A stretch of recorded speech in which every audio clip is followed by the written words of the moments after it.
This your boy KB from Dubs and Tires TV coming to you with another video. Again, we appreciate all the subscribers, over 27,000 subscribers, over 30 million views. We appreciate y'all for all the love y'all showed us over all the years that we've been in business. Today we're gonna just break it down and I'm gonna give you a story about how we started and everything that's commenced since the start of Dubs and Tires.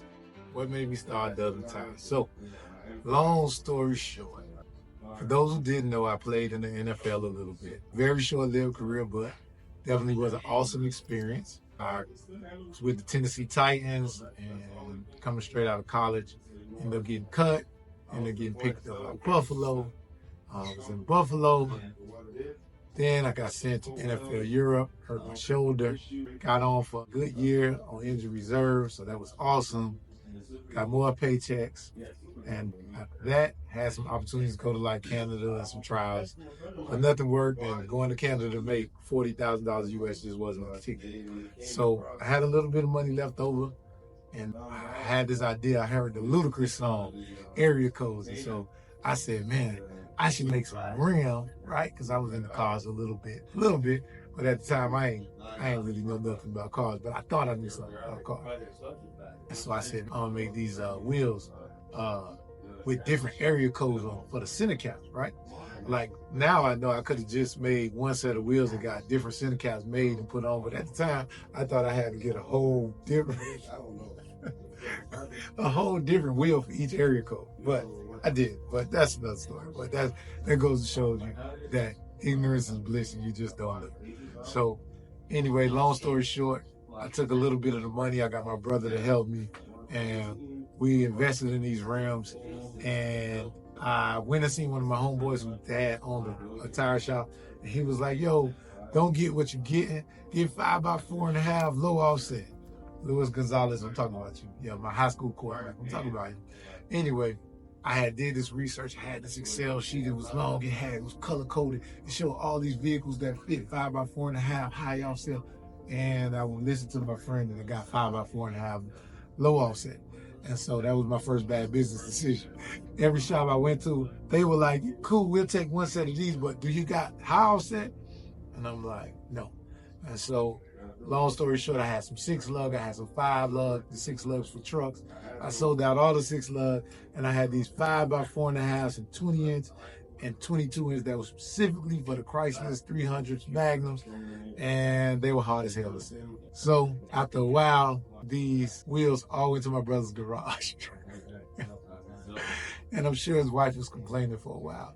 And they sat in his garage, and I was like, man, what do I do with this? So I started selling tires on eBay, and I had a distributor at the time. They were called Wheel World, and they used to carry the specific set of tires. I remember it like it was yesterday.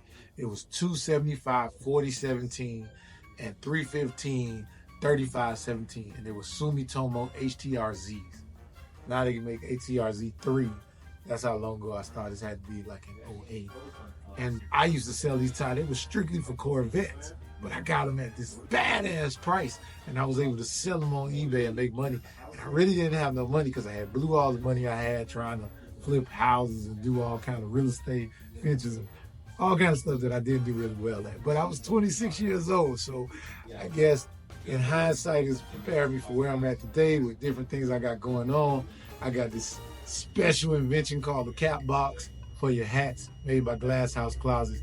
So y'all check that out, the cap box. Yeah, I did a promo in my own promo. I did a promo for the cap box. And I'm actually gonna have somebody bring one over to me so that I can show y'all the cap box. Anyway, moving on. So I failed at that, and I had these rims sitting in my shop. So I started selling these tires, and I'm booming these tires, and I really don't have any money. So back in the day, if you had an established eBay account, you got your money right fast. You didn't really have to have an established eBay account like all the checks and balances now. So I would sell the tires on Monday. I would take the money out of PayPal on Monday night.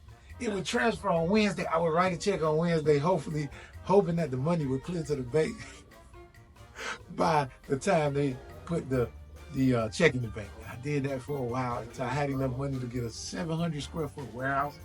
And then I got that 700 square foot warehouse, which had a little storage in the back, and I moved my wheel to the back.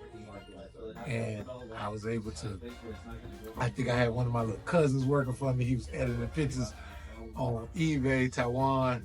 I think Taiwan in jail, but that's another story. Moving forward. And he did some pictures editing and stuff, and we made these creative pictures like that. When we put colors behind each of the wheels and each of the tires we were listing on eBay, and we just straight drop ship wheels and tires, wheels and tires. And they were separate back then, because back then nobody was putting wheels and tires together and shipping them. And then we were making a killing, man, and then like something happened. And then Tire Rack and all of those other people came online. And it was awful. They killed the tire game, but we started selling wheels. So now we're selling wheels. Very few tires, but we're selling a lot of wheels. And then I had people showing up at my little warehouse that was in Hollywood, Florida. And they're like, yo, can you do wheels and tires? And I'm like, no. And so then I went to this dude, California Customs, Ed over at California Customs. He's kind of a dickhead, but it's okay. He taught me some lessons in business that I needed to learn at the time. And I used to take the wheels and tires, and I used to take them over to California Customs, and I used to leave them over there, and he'll mount and balance them for me. He'll charge me a pretty high fee, but I paid it because what was I gonna do? I didn't have any machines that made sense. And then I started doing too much. I started doing 3, 4, 5 cents, and I noticed that nothing was moving fast anymore. I was either impeding on his business, I wasn't paying him enough, he was giving me too good of a deal, or he just was like, you need to get your own shit. So lo and behold, I'm like, damn, like he's taking forever to do it. So I said, okay, well, I had the writings on the wall. Let me get my own damn machines. So I got a couple machines, and next thing you know, I had people coming. I had like 2 employees, and it just kept going, and God just kept sending blessings. And as soon as I thought the doors was gonna close, we would pick up, and we would figure something else out. And, you know, 17, 18 years later, man, we still here doing it, man. And just want to say thank you to all the people who have patronized us for all these years, man. And repeat customers, and people who keep coming, people who watching the YouTube page, who ain't buying. We appreciate y'all anyway, but we would like y'all to buy. We have so many people calling us for information. We are not the information network. We buy and sell so that we can feed our families and take care of our families. So we appreciate that more than anything. But yo, just keep showing us love in any way. Refer your friends, family members. We black owned. We're here in South Florida. We get to you pretty quick. We mount balance, ship everything out. So anything that you're looking for, be sure to hit us up, give us a call, and we'd love to have your business. Again, we appreciate the love. Continue to follow us. Make sure you hit the subscribe button. Follow us on Instagram at DubsandTires. And the next time you need something, be sure to call us for any of your wheel and tire, any automotive needs.